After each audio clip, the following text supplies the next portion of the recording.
ഈ ചൂടിന് നല്ലൊരു ഫ്രൂട്ട് സലാഡ് ഉണ്ടാക്കാം നമുക്കിന്ന്.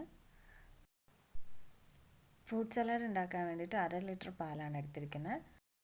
പാല് തിളച്ച് വരുന്ന സമയം കൊണ്ട് നമുക്ക് കസ്റ്റർഡ് പൗഡർ മിക്സ് ചെയ്തെടുക്കാം. 2 സ്പൂൺ കസ്റ്റർഡ് പൗഡർ ഒരു വലിയ സ്പൂൺ പാലിൽ മിക്സ് ചെയ്തെടുക്കാം. കട്ടയൊന്നും ഇല്ലാതെ നല്ലപോലെ അലിയിച്ചെടുക്കാം. പാല് തിളച്ച് വന്നിട്ടുണ്ട്. അതിലേക്ക് കസ്റ്റർഡ് പൗഡർ ഒഴിച്ച് നന്നായിട്ട് ഇളക്കിയെടുക്കാം. കൈവിടാതെ ഇളക്കിയെടുക്കാം.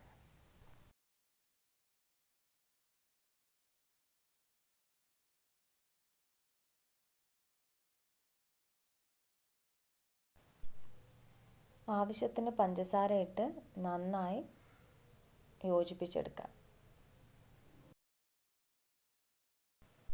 നല്ലോണം കട്ടിയായി കഴിഞ്ഞ് കഴിഞ്ഞാൽ തീ ഓഫ് ചെയ്ത് വേറൊരു പാത്രത്തിൽ വെച്ച് നല്ലപോലെ തണുപ്പിച്ചെടുക്കാം. നിങ്ങളുടെ കയ്യിൽ ഏതൊക്കെയാണോ ഫ്രൂട്ട്സ് അവൈലബിൾ ആയിട്ടുള്ളത് അതുപോലെ ഇടാം. ഞാനിപ്പോൾ ഇവിടെ ഗ്രേപ്സ്, ആപ്പിൾ, മാങ്ങ, അനാർ, പഴം, പിന്നെ കുറച്ച് കാഷ്യൂയും കൂടി ഇട്ട് കൊടുക്കുന്നുണ്ട്.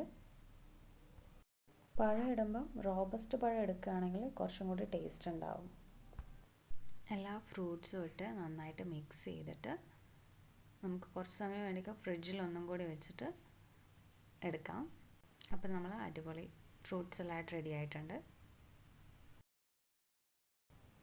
Thanks for watching.